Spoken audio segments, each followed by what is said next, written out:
Hi BookTube, and welcome to a new video. This is a Sunday Reads wrap-up of 4 books. The new Michel Houllebecq, Serotonin, published in the UK last week. Clarice Lispector, The Besieged City, one of the 2 recently published in English for the first time of hers. The other's due to drop in November. And then 2 non-fiction books that reading the first prompted my desire to pick up the second. So the first is This Is Not Propaganda, Adventures in the War Against Reality by Peter Pomerantsev, and How Words Kill, You're Not Human by Simon Lancaster. Let's start with the fiction, as is my wont. So, Serotonin by Houllebecq, bookended by 2 brilliant little framing devices about a drug that the main character takes. It's a small white scored oval tablet. A few minutes later, after 2 or 3 cigarettes, I take a Clarice tablet with a quarter of a glass of mineral water, usually Volvic. The first known antidepressant, Serotonin, Prax, increased the level of serotonin in the body by inhibiting its reabsorption by the 5-HT neurons. Blah, blah, blah, blah, blah. The most undesirable side effects, the most frequently observed in the use of Clarice, were nausea, loss of libido and impotence. I have never suffered from nausea. And then, and this isn't a spoiler, right at the end, it's a small white oval score tablet, so, revisiting how the book opens. It doesn't create or transform, it interprets. It renders fleeting what was definitive. It renders contingent what was ineluctable. It supplies a new interpretation of life, less rich, less artificial, and marked by a certain rigidity. It provides no form of happiness or even of real relief. Its action is of a different kind. By transforming life into a sequence of formalities, it allows you to fool yourself. On this basis, it helps people to live, or at least not to die, for a certain period of time. So he's describing how the antidepressant Clarice works. And as I say, it's a really good framing device, and if only the rest of the book had lived up to that. But it doesn't. It's a fairly meandering, without core story about a guy who has no libido. He's in a relationship with a Japanese performance artist, but it's pretty loveless. And when he discovers some homemade pornography by her involving her and dogs, which is the 4th time I've come across this in literature, I don't get what this obsession with, human to dog sex is. Anyway, he knows that's the signal that, to leave her. So he sort of goes, he wants to disappear. And to do so, he sort of goes and revisits former loves, both women loves of his, but also his older sort of school friend who's a farmer. And that's pretty much it, how he messed things up with his lovers by being unfaithful. The farmer is under pressure from globalisation, and particularly the EU dictates that are changing the face of the French agriculture. And I thought that was all very interesting because it's not a thing I've seen done in literature before. And obviously British writers and American writers wouldn't write about how the EU has affected French agriculture. You need a French writer to do that, and I thought Houellebecq did that well. But the main character is not a particularly good guide for the rest of the book, really. And what struck me is a lot of the stuff I've been prepared to indulge Houellebecq in previous novels, because they've had more of a focus and more of an internal drive to get it to turn over the page.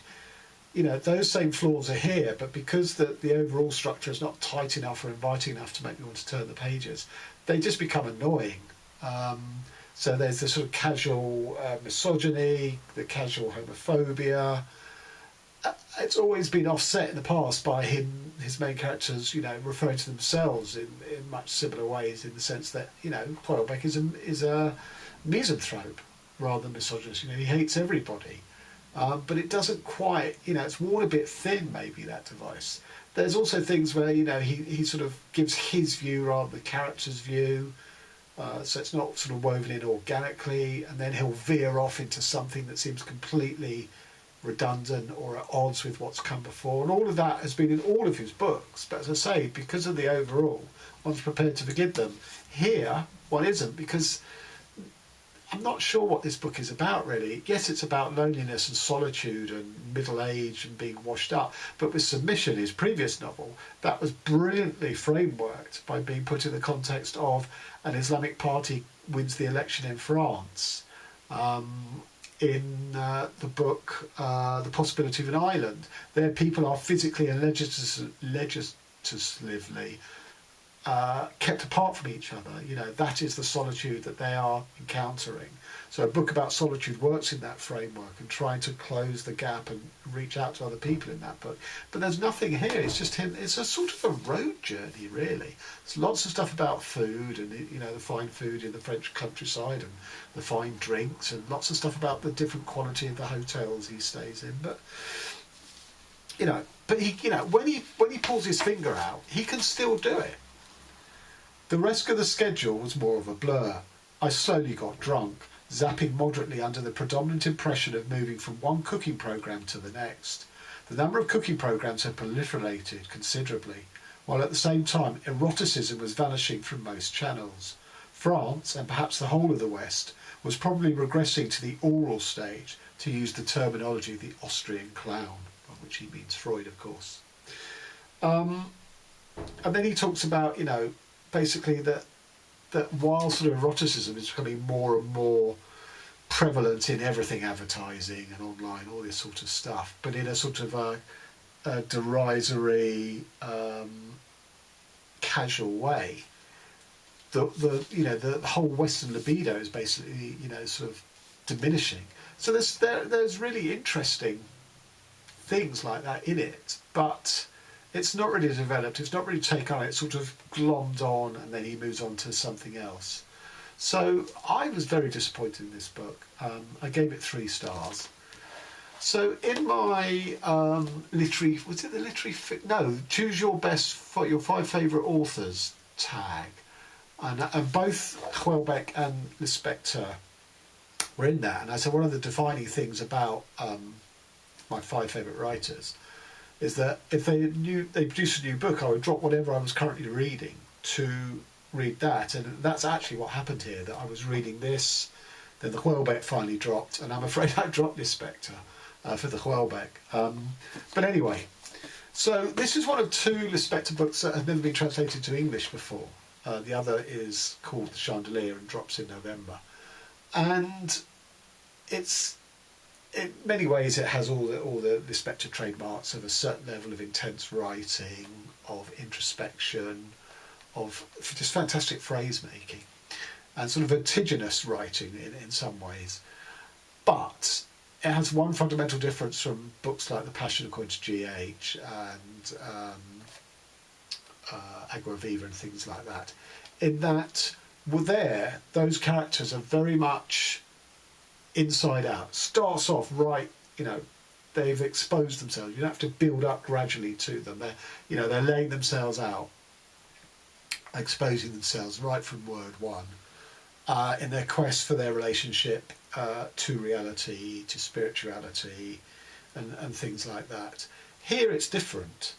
Here there is no inside out, because there's no inside, there's no interiority. The female character here is of limited imagination, no spiritual life, and seems content with that.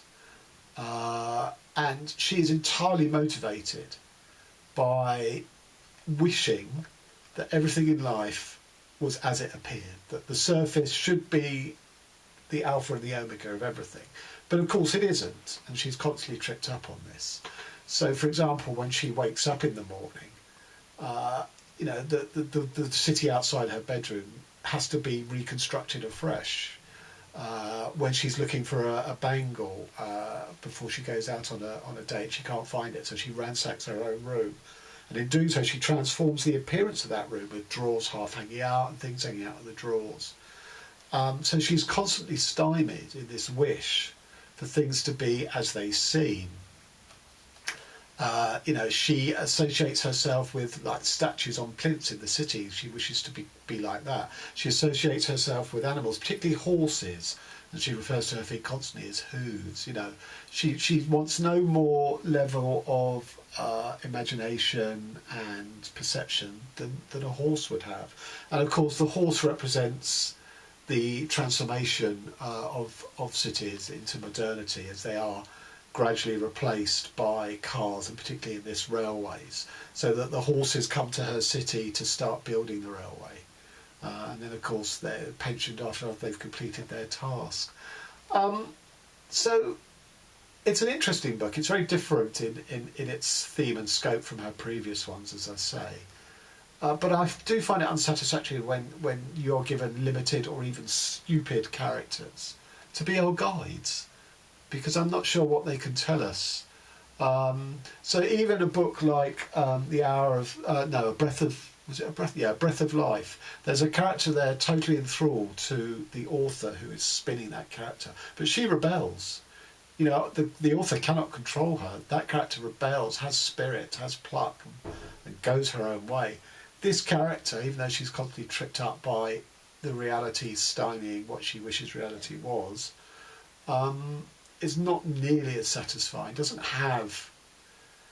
She sort of has free will, but almost refuses to acknowledge that she has free will. And as I say, I just found it unsatisfactory. It's quite a hard character to grasp. So I'm just going to give a couple of short sort of sentences to see how she's, how Lispector wants to present her. Courage, however, was deciding to start. As long as she didn't begin, the city was intact, and it would be enough to start looking to smash it into 1,000 pieces that she could never put back together afterwards. It was a patience of constructing and demolishing and constructing again, and knowing she might die one day right when she demolished in the process of building. The mason building the house and smiling with pride, everything that Lucretia Neves could know of herself was outside her. She was seeing. That is her desired state, that existence is only what you can see, what your eyes can perceive.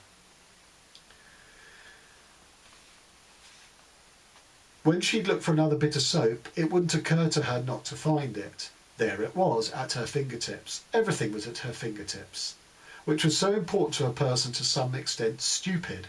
Lucretia, who didn't possess the futilities of the imagination, but just the narrow existence of whatever she was seeing. Ah, a bird was crying in the yard of the store. Without make-up, her face would lose those vices that at other times Lucretia Neves would need to give herself a certain weight in the world. With her naked face, she too would go ahead if the little children called. All lit up, all of her measured by 2 o'clock. Ah, the bird in the yard was cutting across. Deep down, she thought she was a goddess. So I did find this a little, there's, as with Lispector, there's some brilliant phrases that make you stop up short and think. That is still in here. But as an overall book, I struggled with it. So I gave this 3.5 to 4 stars.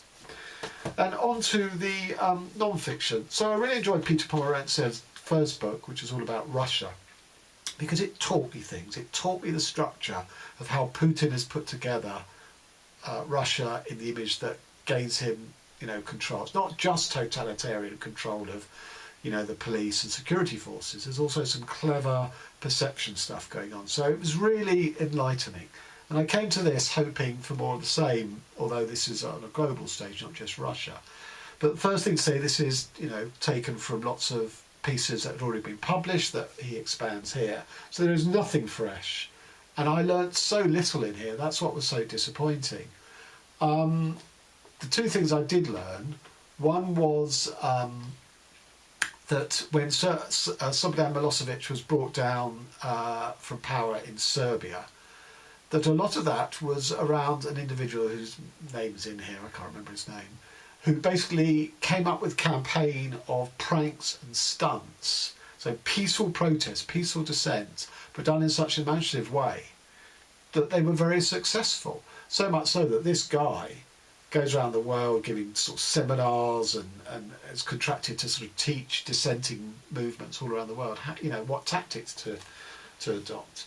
And his success is so great that the authoritarian regimes that his tactics would be used against also invest in his tactics. Obviously, they can't hire him because he wouldn't work with them, but they have taken on his, books and stuff, and used it against the dissenters who would try and bring them down. So that was interesting. We get stuff on the Russian troll farm, but nothing really new, which is disappointing.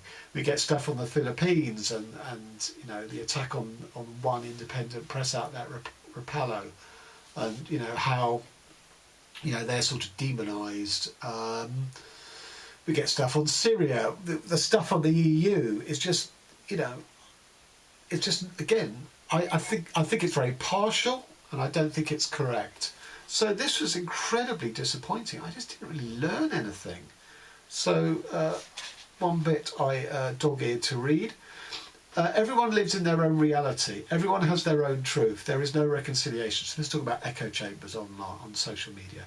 We created the investigation to show that there is a difference between truth and lies. In that sense, we have failed. So he is talking about the sort of the pertinence of fake news and stuff. But again, he doesn't give any sort of, astonishing insight into it. It's stuff you've heard before. And as an example of how he fails, I think, to provide insight. So he's talking about a Mexican activist who has done a sort of study of language online, because he recognises that some things will bring people out to the streets to protest and other things won't. And he was interested in which words were buzzwords and which ones weren't. And Pomerantsev reports him as saying through statistical data analysis he was able to do this, but he doesn't tell us what those words were, which would be really interesting and really insightful for me, the humble reader. But Pomerantsev doesn't want to share. And then another thing which I just thought slightly fanciful, really.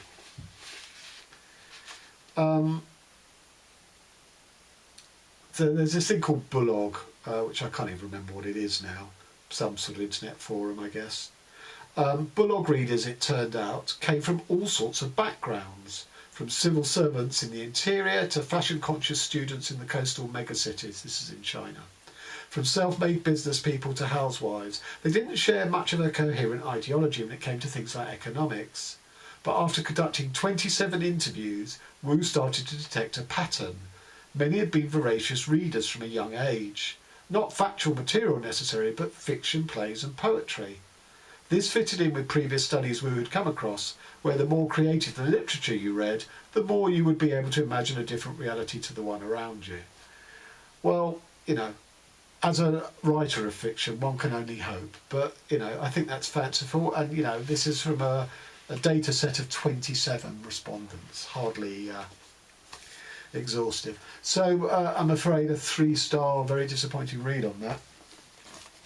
But because this was sort of about, my interest is always the use of language online to manipulate, and buzzwords and things that people react to and all that sort of thing. So I bought this on my shopping trip with Elizabeth and Celia back in the summer. This came from Foyles. Both Elizabeth and I picked it up. Elizabeth picked it up first, showed me, and I thought, yeah, that sounds good, because this is about the use of metaphor and how we use it to how words can kill, which is a very dramatic title. And this is an image sort of Pache Rennie Magritte, who's an author I'm very fond of. A painter I'm very fond of. I talked about a lot his painting The Treachery of Images, the one with the pipe, with his writing saying underneath, "This is not a pipe." And that sort of informs the start of this book, so I thought, this is going to be great. But, it's fairly lame, unfortunately. Words are used to dehumanise people in order to other them, make them alien, and therefore the majority population, because they're dehumanised, are quite more likely to attack them, because they don't see them as like themselves. Well, that's hardly a startling insight. So there are groups of categories of words to dehumanise people. There's talk of them in terms of animals, talk of them in terms of dirt or pollution or shit. This is not telling me anything new. It was good on the demonisation of Hillary Clinton as a woman in the campaign by Trump, and how successful that was through the language. That was a good section. And then we get to the, well, actually, language can also be positive metaphors, and you rehumanise people. You bring this together in terms of family, or gods, titans, stars, this kind of language. Although that doesn't bring human beings together, that gives us these fake deities to, you know, to look up towards. So I was utterly unconvinced by this book. Okay, so as an example of the no shit Sherlock, in 2011, Laurie A. Rudman and Chris Mesher of Rutgers University investigated the links between the dehumanisation of women and sexual aggression. They showed that men who automatically associate women with animals are more likely to sexually harass women, more likely to report negative attitudes towards rape victims, and more likely to be sympathetic to those who are accused of rape. And they are more likely to rape. Now, I say no shit Sherlock, and I can be accused of, well, it's all right for you, you know. What the people who need to read this are those men who would dehumanise women and rape them. Absolutely. But those blokes are not going to read this book. Okay, here's just another thing. Another thing I've noticed in a lot of books I've read is just really bad editorial, you know, faux pas. They've just missed really blindingly obvious things. This had some stuff where sentences didn't make sense. This didn't have a lot of them, but this one is a biggie for me. There were three pivotal moments for me that summed up this confusion. Firstly, in 2006, when Labour's Liberal Foreign Secretary Jack Straw, MP for Bradford, blah, blah, blah. Well, Jack Straw was not MP for Bradford, he was MP for Blackburn, which is in a different county. And he is a significant political figure. Not only was he the Foreign Secretary, as reported here, he was also a Home Secretary for a while. And those are probably the third and fourth most important posts in the British Cabinet. So to get it wrong about his, you know, which seat he sits for, I think is pretty bloody criminal, quite honestly.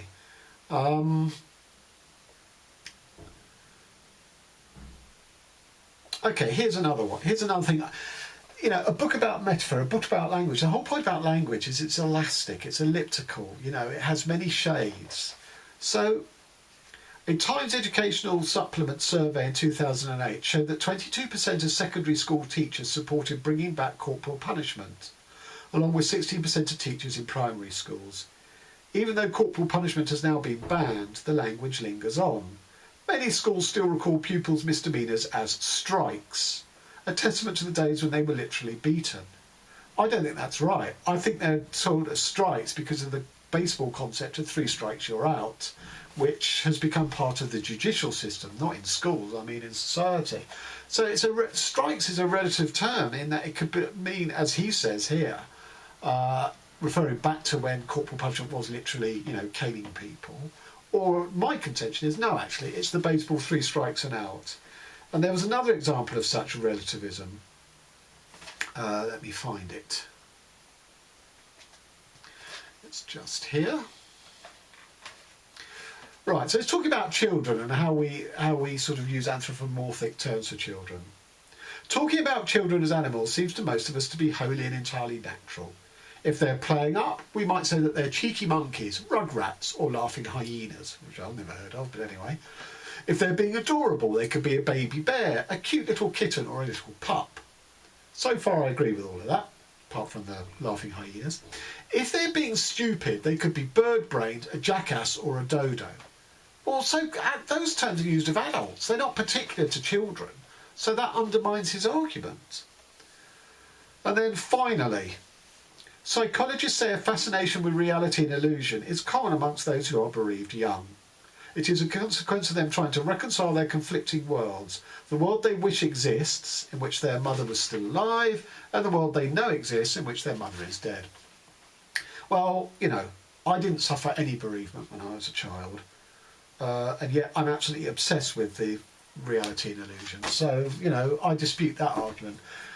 I'm afraid this was poor as well, 3 stars. So, you know, yet another indifferent reading week. Since reading Women in June, where I read the inestimable Lost Children archive amongst other books, which I enjoyed, I've had a really poor, so July, August, September and early October, where nothing has really struck me as you know, let's put it this way, none of them are going to get into my top 10 reads of the year. And, you know, I need to avoid that slide. I want something to come and, you know, surprise me.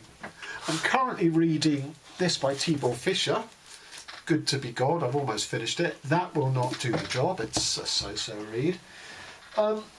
Two books I'm hoping will pick things up next week. One is Nell Zink, Doxology, which sort of sounds up my street, although unfortunately it has a Jonathan Franzen quote on the back. That always takes it down in my estimation. So I got this from Librarian Bookshop, which is organised not by genre or fiction, non-fiction. It's organised by theme, so you can have a travel book next to a novel set in London, which is how I think bookshops should be organised.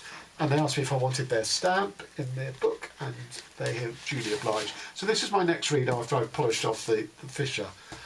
And then also Italo Calvino, T0. Now, I thought I'd read everything by Calvino. I've never heard of this. So I'm looking forward to reading this. So they will be the two books next week. And I hope and pray that they're going to lift up my, you know, it's not a slump in the sense that I am still reading. You know, I've passed 100 books of the year now. It's not slowing down, but it's a slump in terms of my enjoyment. But anyway, I shall report on these when I've read them. So till next week, thanks very much.